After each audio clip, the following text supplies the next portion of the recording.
It's been almost 4 decades since she founded Austria's first women's shelter. Since then, she's worked as a national and international advocate for women's rights, helping to build awareness and advocate for change, inspiring other countries across Europe, including Switzerland, to follow her lead. Her name is Rosa Logar. Thank you, Rosa, so much for taking the time to speak with us today. It's a pleasure. And today the topic of discussion at this conference was the implementation of the Istanbul Convention in Switzerland, no? And kind of getting a bit of a progress report on how they're doing. How does it look from where you're sitting? Are we doing a good job here? Are we moving? I'm here as a member of the Grevio Committee, but I'm not here to monitor Switzerland. So, I mean, this will be in the future when Switzerland will be monitored by Grevio. Here, I came as a Grevio member to see and appreciate the preparatory work that Switzerland is doing for the future monitoring. And I have to say, I'm very impressed about the level of stock taking that they are doing here, to look in which areas, on what levels have we been doing what, and to put it all together in a very beautiful report. And I think it's a very good base for the work, for the monitoring of Grevio that will take place in about 2020.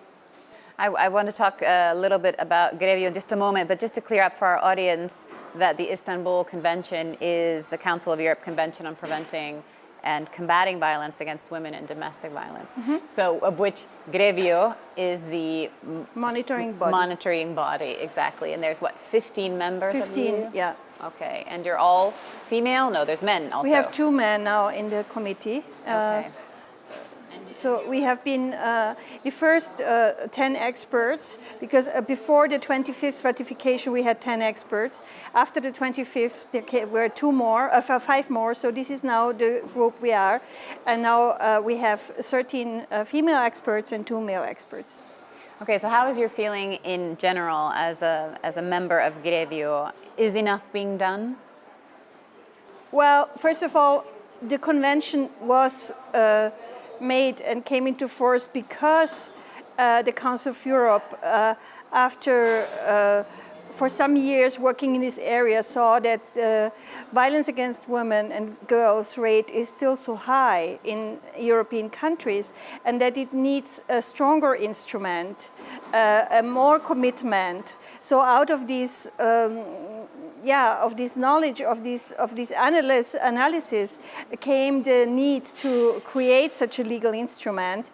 And I think it's a great work of the 47 countries to come to a joint text, because there's 100 people negotiating that in a room from very different countries with very different backgrounds and understandings, and it was a great work to come to a common text of commitment and will to intensify the work against violence against women and domestic violence. So I think that in itself was already a great achievement, and I had the honor to be part of this committee drafting the convention already, and I could follow the many discussions, how to formulate articles, what we understand by it. So there was a great effort of the people for 2 years to make this document. Now, earlier I mentioned that it's been almost 4 decades for you working with women and for women's rights. I mean, if you think back to 1978, when you co-founded the first shelter in Austria, I mean, it was very hands-on, I imagine, at that time.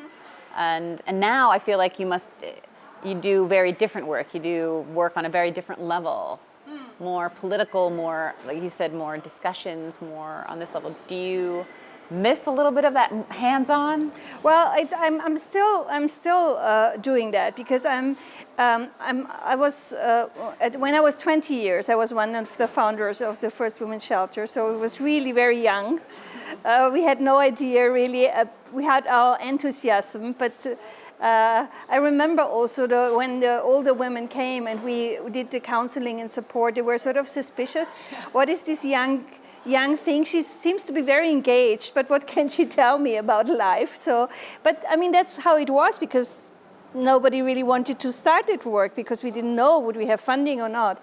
Now I'm still doing, because I'm still the director of Domestic Violence Intervention Center.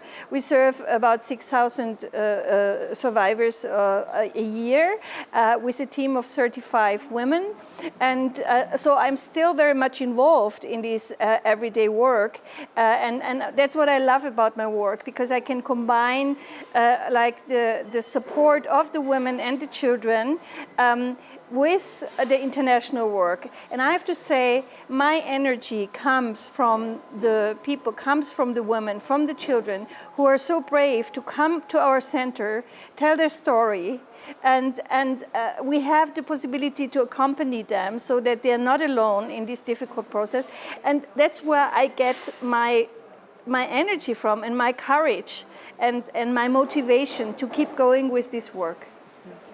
Well, that was going to be one of my questions near the end, but I'm happy. Okay. No, Yeah. no, but I'm happy to address it now, because I do often wonder, because it's not, you're fighting a tough battle. As we saw, the numbers reflect that that the problem is increasing. I mean, even in Austria. And it feels like, I ask myself, how do you stay motivated, you know, when you are, it seems to me, from my point of view, you're going uphill. Yeah, yeah.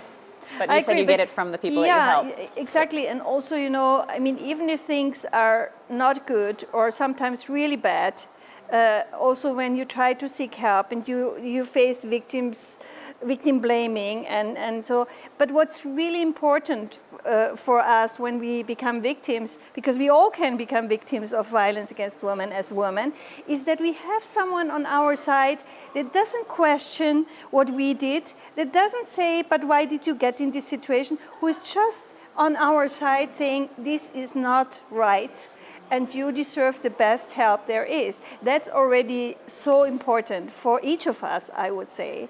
Whatever you experience then, maybe when you go ahead and report, and in court it can be very tough, but you know you have someone at your side, and that makes the difference. To take it just in the interest of time, of course, violence also applies to the workplace. And we had a call to action in June by Guy Ryder, who's the Director General of the International Labour Organization. Can you tell us a little bit about this? Yeah, we think it's a very important step because actually sexual violence or harassment at the workplace is a major problem in many countries, and we know that it has a devastating effect. And in many ways, it's a psychological problem for you when you experience that at the workplace, but it's also, we know that many women don't keep their jobs because they don't know how to fight it, and then the consequence is that in the end they leave.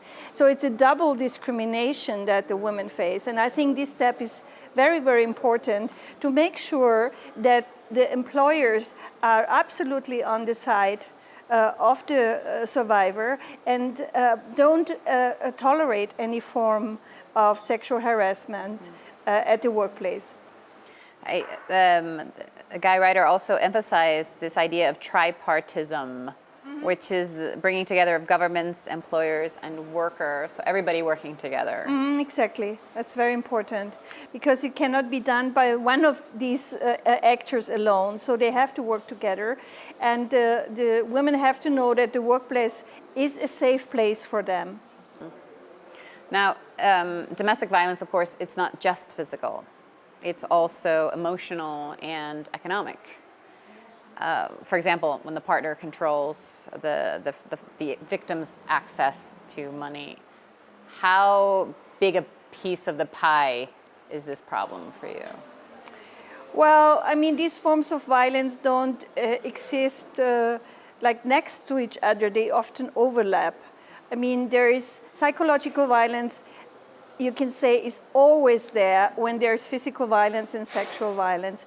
There might be psychological violence only without physical or sexual violence, or other forms might be hidden.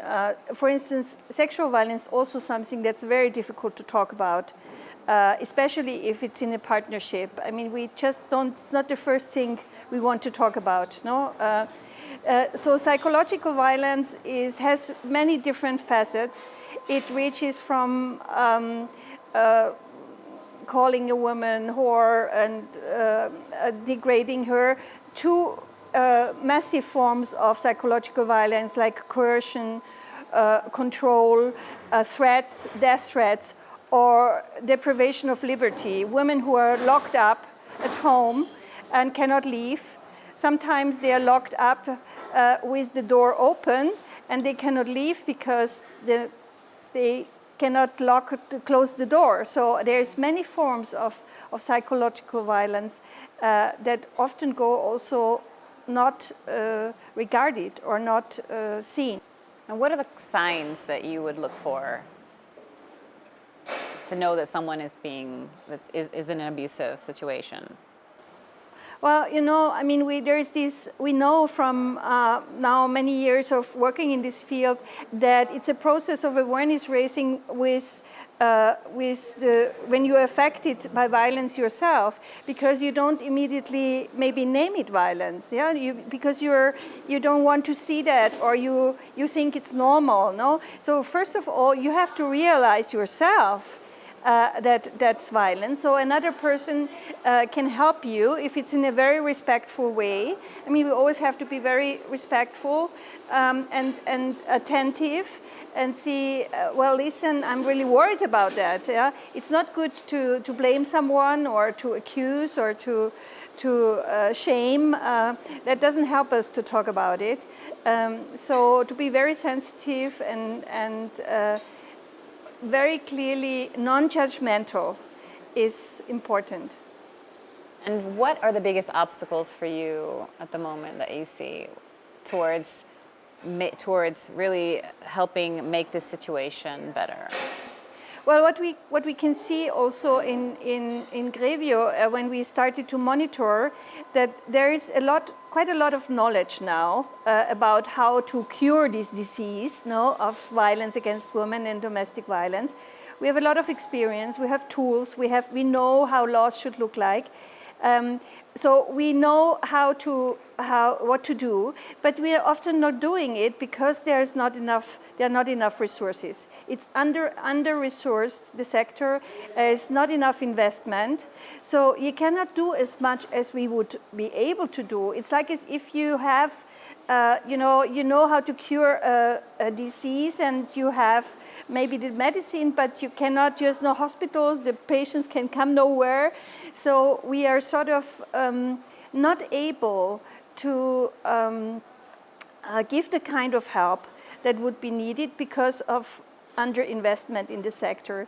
So we really need to invest, and as we've heard today also in the conference, the violence that is not prevented also costs a lot of money to society.